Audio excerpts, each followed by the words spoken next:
espíritu del foro regional, igual que el espíritu de los diálogos en café de Marcos Escudero, precisamente el cambio de diálogo a partir de estas presentaciones. Entonces, está a disposición el micrófono para quien quiera hacer una pregunta o comentario, por favor, que sea breve.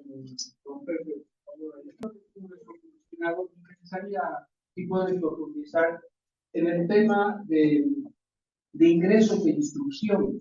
¿Cómo está el tema del autoritarismo y la democracia?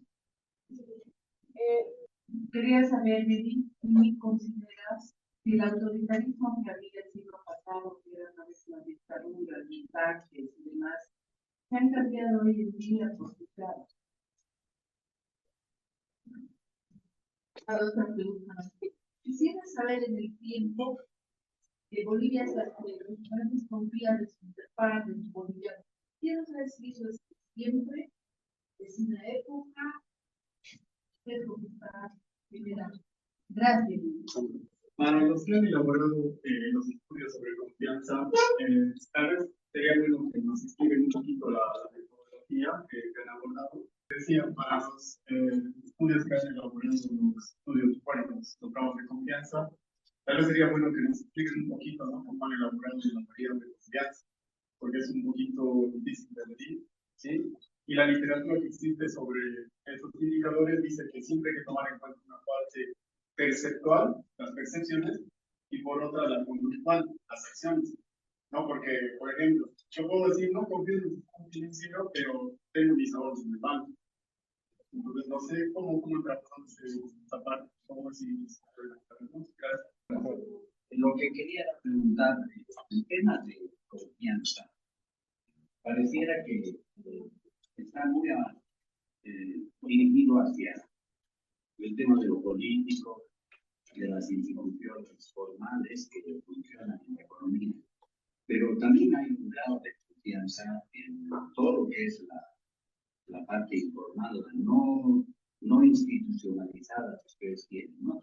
De alguna manera, la explicación que hacían sobre el sistema financiero es una forma también muy interesante de generar confianza. Y no quiero decir que me está contradiciendo eso con sus argumentos, pero tengo la creencia de que lo económico está por encima de lo político, puede ser en los últimos años, o qué es lo que está sobreponiéndose. Sí, en cuanto al diálogo intergeneracional, encuentras un abismo, ¿no?, una brecha. La tendencia es a ampliarse la brecha o la tendencia es a un entendimiento. Bueno, ello una tabla analítica, lo que es una posibilidad. Esta desconfianza o confianza en medios de comunicación, por lo que yo miro, digamos, y más o menos observo, y no sé si tienen, digamos, algunos datos respecto a esto, es el tema de las fuentes. Posiblemente mucha gente no confía en los medios digitales porque la localización de la fuente a veces es difícil de encontrar, y obviamente generalmente en esto. No por consecuente, por ejemplo, hay ciertos canales, periódicos digitales, que sí poseen una fuente bien documentada, bien datada. Entonces, sí tienen algunos datos respecto a esto. Gracias. Vamos a hacer una primera respuesta de parte de los autores. Vamos a empezar con un orden inverso a las presentaciones, así que ya Andrés Pablo. Gracias.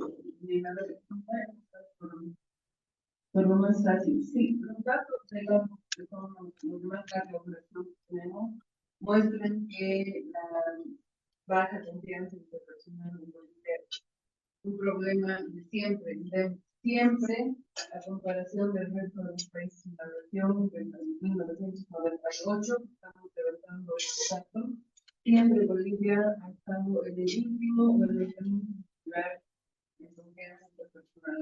No es un artificio de la coyuntura, es una idiosincrasia de los bolivianos, ¿sí?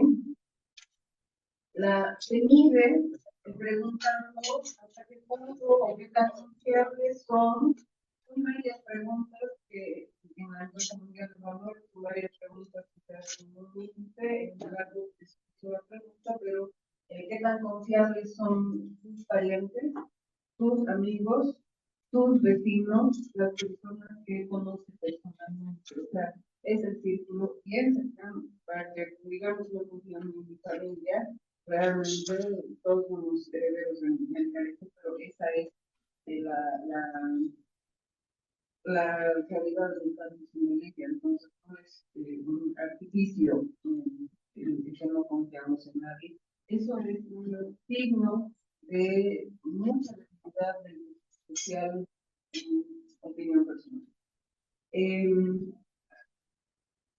Las actitudes autoritarias influidas por el desarrollo económico o el nivel de educación, los datos en la COP no muestran claramente ni en la encuesta de captación del foro de Madrid. He hecho dos modelos multivariados de análisis. Uno que pone en el modelo las consideraciones económicas, que cómo me está yendo personalmente a mí, el nivel de ingreso y cómo estoy percibiendo la situación económica del país, para ver cómo influye precisamente la consideración económica con los diferentes partidos autoritarios, y el otro que son también preocupaciones sociopolíticas, ideología política, si me inclino más a la derecha o a la izquierda, si apruebo o desapruebo de la gestión del presidente. El modelo con variables económicas no es un modelo tiene más efecto para explicar las tendencias autoritarias, no es también sociopolítico. Entonces, tenemos un posicionamiento en esto que está claramente marcado por nuestras preferencias políticas, tanto la gestión del presidente, un poco menos el posicionamiento derecha-izquierda, pero claramente más fuerte y más importante que el nivel económico. La educación es relevante en todos los niveles, lo cual me parece tremendamente lógico, pero también complicado porque cambiar ese sistema educativo es una apuesta a largo plazo, ¿no? Es una apuesta por lo menos de una generación para cambiar muchas cosas, donde apostemos verdaderamente por cambiar la currícula escolar, las cosas escolares, es algo que deberíamos hacer. Por ejemplo, despedir más de la 50% del magisterio también, pero sí. Mayor instrucción, más pro-democrático. Y finalmente la pregunta de autoritarismo del siglo pasado y el de y la diferencia entre el uso de fuerza. Obviamente no es lo mismo porque el mundo del siglo pasado no estaba globalizado, no había internet, no había ciudadanía global, ciudadanía virtual, etcétera, etcétera. No es solamente eso. Yo pienso que en este siglo, pensando principalmente en América Latina, digamos, ¿no? Cómo hemos empezado a las transiciones hacia el autoritarismo, pienso que han ido creciendo los espacios de grupos ilícitos y acciones ilícitas, y los gobiernos democráticos han ido perdiendo la batalla, por ejemplo, con los narcotraficantes y los narcotraficantes. Entonces, eso es una derrota de la democracia. Lo segundo, creo que es que en general todos los líderes autocráticos han accedido al poder no por la fuerza, sino por elecciones, y han procedido en la región a desmantelar desde adentro el aparato democrático una vez que han alcanzado el poder. Entonces, creo que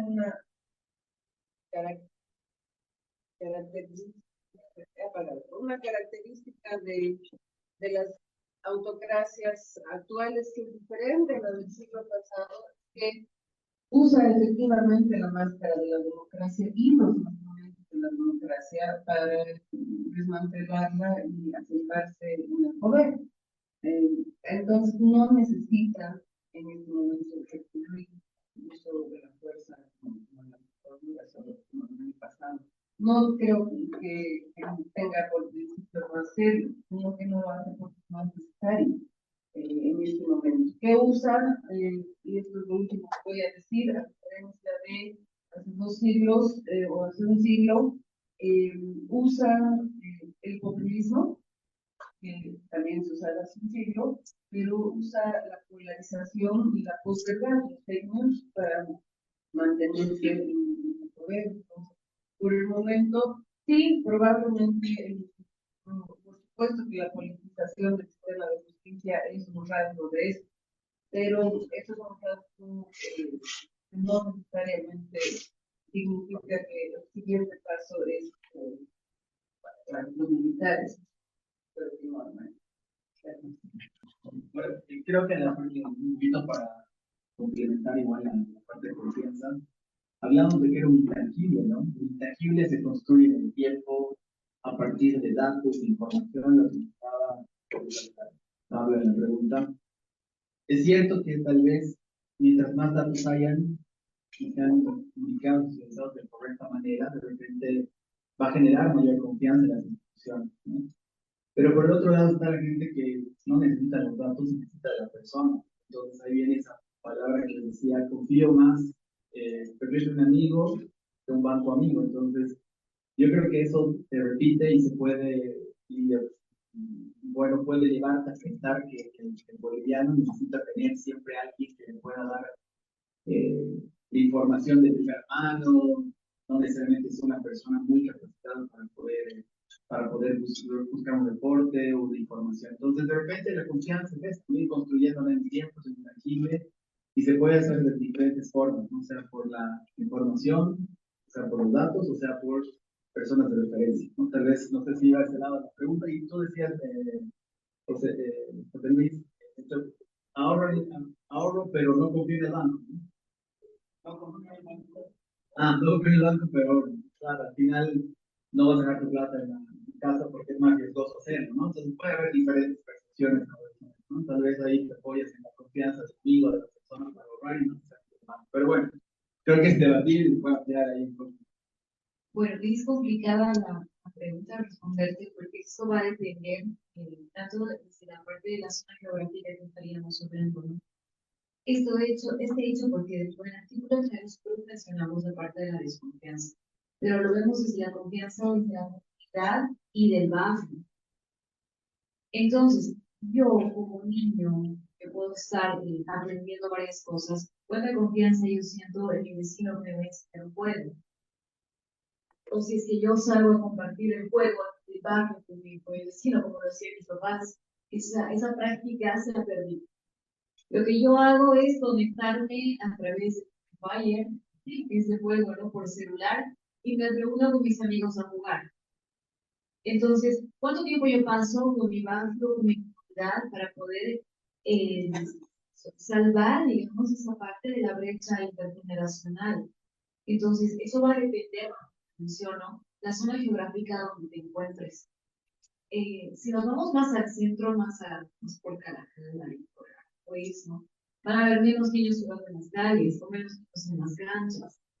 A diferencia de si nos vamos a Cortapirgua o nos vamos a Vinto, va a haber niños que aún juegan en las canchas, en las zonas federales. Entonces, la comunicación que van a hacer esos niños aún va a estar ligada a asegurar esta parte de la brecha, que es básicamente, depende de la zona económica. Gracias. A la consulta sobre el tema de las fuentes, no tenemos preguntas específicas sobre las fuentes en cuenta, pero sí los estándares que establecen, por ejemplo, para generar mayor confianza en los medios de comunicación, está muy vinculado con el tema de la pluralidad de las voces, entendiéndose esto en los medios de comunicación como la pluralidad de las fuentes, ¿no? Tratar de narrar un mismo hecho a partir de diferentes perspectivas le da la validación al contenido informativo de no tener solamente un lado de la nota, un lado de la verdad, sino también de poder contar las voces de todos los afectados por un mismo hecho, por una misma situación, etcétera, aplicarle a cualquier contenido periodístico.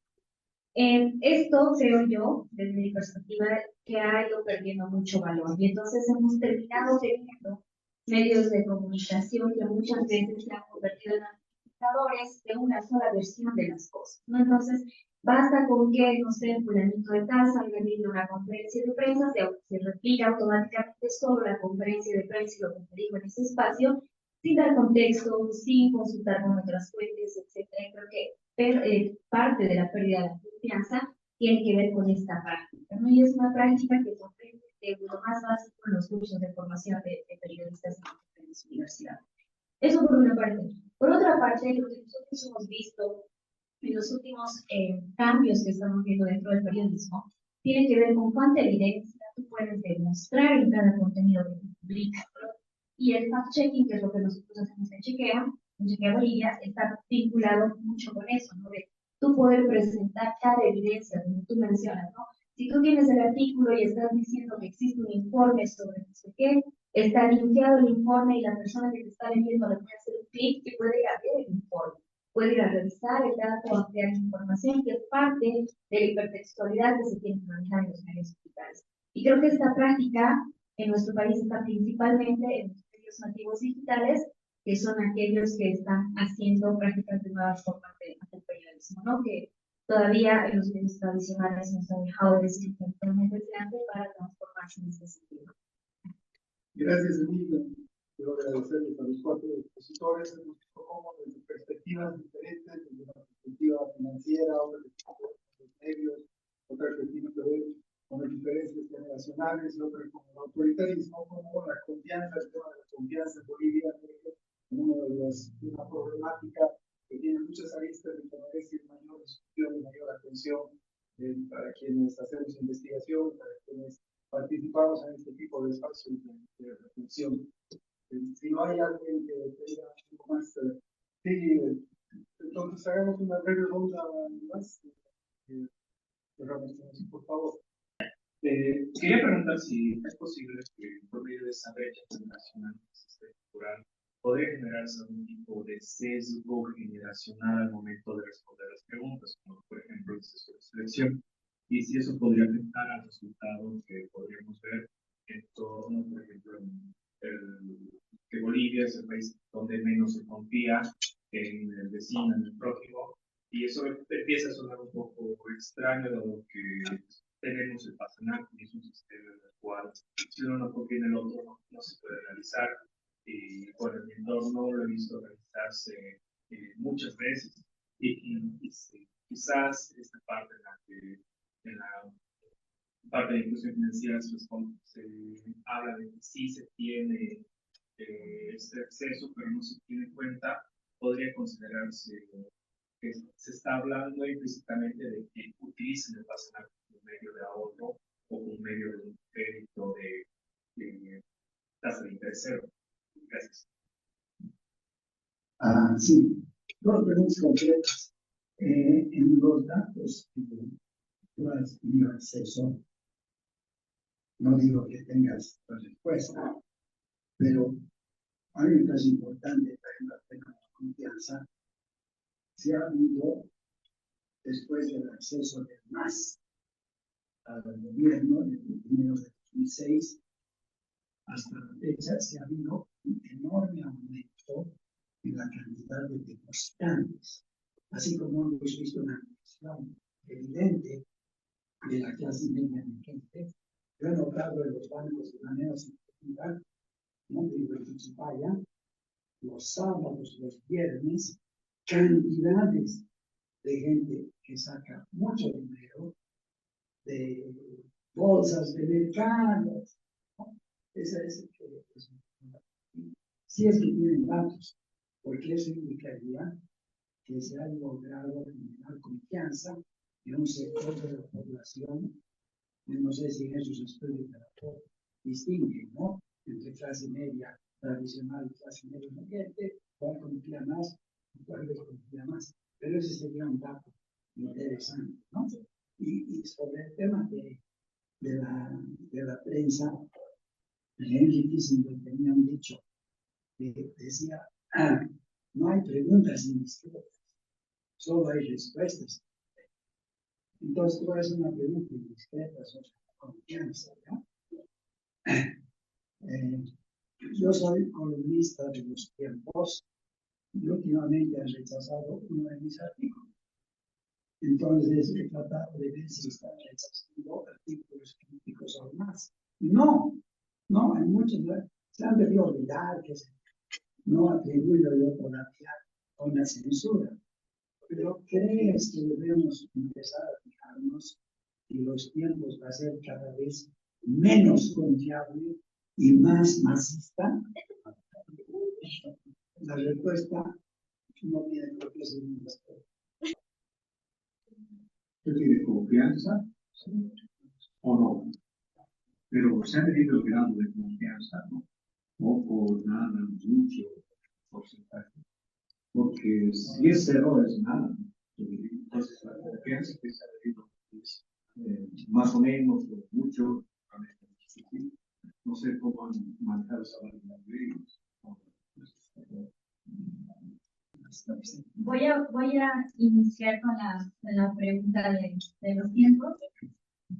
He sido periodista en los últimos 5 años. He trabajado en la sección de economía 5 años y 3 años he sido editora de la sección de economía. Le tengo mucho cariño a ese medio de comunicación. Entonces, previo a eso respondo a la consulta. Creo particularmente yo que los medios de comunicación en general en el país están sumidos a una crisis muy fuerte económica y producto de ello pues, ha cerrado Página 7. Tenemos medios de comunicación que están afrontando otro tipo de dificultades con temas de financiamiento, etcétera. Y he visto que una de las estrategias muy fuertes que se manejan en otros gobiernos tiene que ver con acallar las voces disidentes de diferentes frentes, ¿no? Y sabemos que las voces disidentes en nuestro país están concentradas en ciertos medios de comunicación. Y después de que Página 7 cerró, pues el deber en los tiempos eran los 2 medios de comunicación grandes con alcance nacional que todavía nos quedaban dentro del espectro, digamos, de la prensa impresa, escrita.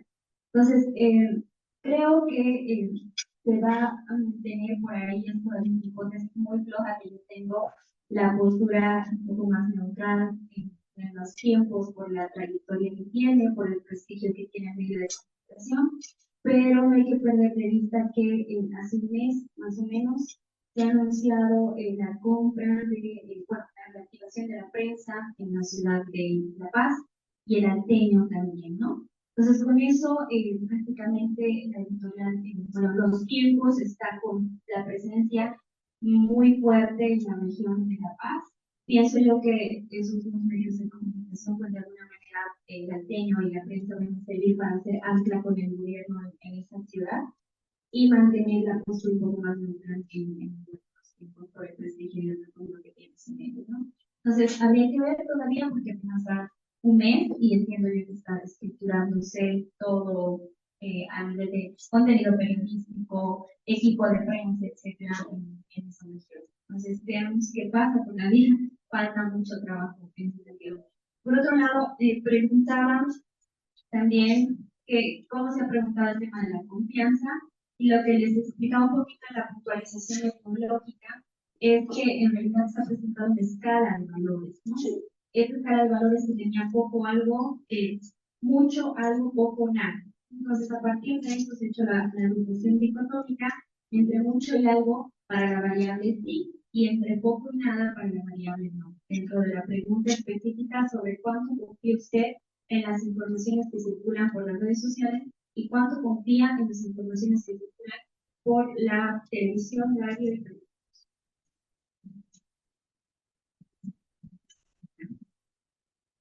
Bueno, con respecto a la consulta, en realidad, aquí decíamos que el número de cuentas, en realidad, el volumen del público en el estado financiero alcanza los 220.114 millones de bolivianos.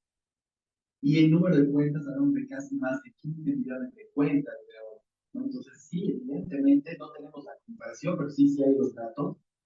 Ha crecido exponencialmente, ¿no? Y eso se ve porque la banca ha expandido sus funciones, su cobertura, y personas que no utilizaban la banca se han visto en la necesidad de utilizarlo y utilizar los servicios financieros, ¿no? Para realizar importaciones, exportaciones, cartas de crédito desde hace más de 10, 15, 20 años que vienen haciendo, pero como hay una expansión también de la economía, 2006, 2014, 2016, que ha durado todo este auge económico, entonces obviamente ha sido un sector que el sector financiero ha crecido muchísimo, ¿no? Entonces sí se nota la diferencia normal, ¿no? Y se nota en los números. Y con respecto a la consulta del patronato, es interesante, no es confianza, lo que tú decías, no sé si te entendí muy bien, pero sí el hecho de confiar en alguien para empezar a ahorrar es básicamente la confianza, pero no ahora no es un patronato con cualquiera, ¿no? A veces un patronato con grupos familiares, vecinos, primos, parientes, y al final el ahorro dentro de la banca es eso, ¿no? Te empieza a dar herramientas, instrumentos de confianza, no solamente en sus estados financieros, sino en sus servicios financieros. Entonces tú, a partir de ver más agencias, más sucursales, más cajeros automáticos, no sé, todo lo tecnológico que pueda acompañar el sistema financiero, tú vas a empezar a confiar. Entonces dices, bueno, más allá de la tasa de interés, voy al banco que está en la esquina de mi casa, ¿no? De repente es más confiable que dejar mi plata bajo mi colchón, ¿no? No sé, no sé si es por ese lado la pregunta, pero va por ahí.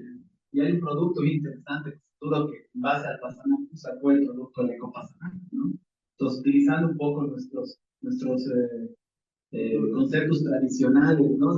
De ahorro, entonces la banca también los utiliza para poder promover esto, ¿no? ¿No? Más o menos en cerca del sesgo intergeneracional. De hecho, sí existe, ¿no? El sesgo intergeneracional. Y es evidente, y te voy a hacer esta consulta. ¿Tú haces compras en línea? ¿Nunca hay alguien de acá de compras en línea? ¿Sí? Sí. Ok, y es algo irónico, ¿no? Porque voy a hablar de generaciones. Nosotros estamos acostumbrados, digo yo, en su generación, a hacer compras en línea y confiamos en nadie.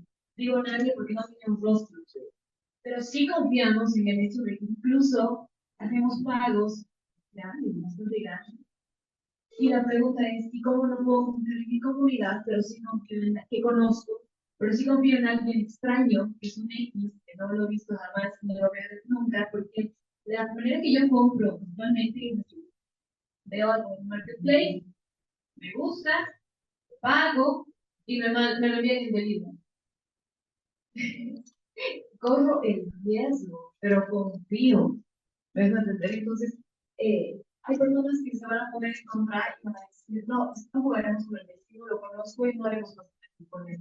Pero sí, compraremos en línea y pagaremos, o sea, me dejo entender, es esa parte. Entonces, sí existe un sesgo intergeneracional, porque, por ejemplo, yo a mi hija le voy a decir, no juegues con ella o no confíes en eso, pero sí comprar en línea. ¿Me dejo entender? Por eso es la percepción de cultura. Mi percepción de mi cultura es que una venta o una compra por internet es más confiable que confiar en mi vecino. Y es algo extraño, y es profundo para ser analizado. Por eso es que en el artículo que ustedes van a poder leer, van a entender las concepciones en cuatro dimensiones influenciadas por generaciones. Obviamente la generación alfa, que nació en 2011, no se ha tomado en cuenta porque son los niños que están ahora, que necesariamente no son los consumidores. Entonces, de hecho, respondiendo a tu pregunta, sí existe ya ustedes de generación. Aprovechar que tengo el micrófono en la mano para pasarle al video para hacer una pregunta. Ahora decía que es un tema de cultura. La pregunta que yo quisiera hacer es: ¿cierto cultura o estructura? Es decir, ¿en qué medida el desarrollo de la desconfianza se debe al debilitamiento de las estructuras políticas, jurídicas, institucionales tradicionales, frente a las cuales el intelecto ofrece una cierta estructura? Es decir, yo puedo comprar el Amazon que está 5 estrellas, 4 estrellas, hay mecanismos de medición de la confianza que no lo hay afuera. Entonces, la pregunta que quería hacerle bien era justamente esa, ¿no?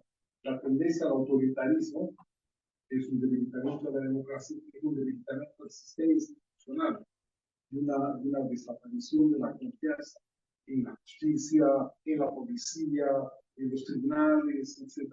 No habrá una relación en eso más allá de las generaciones.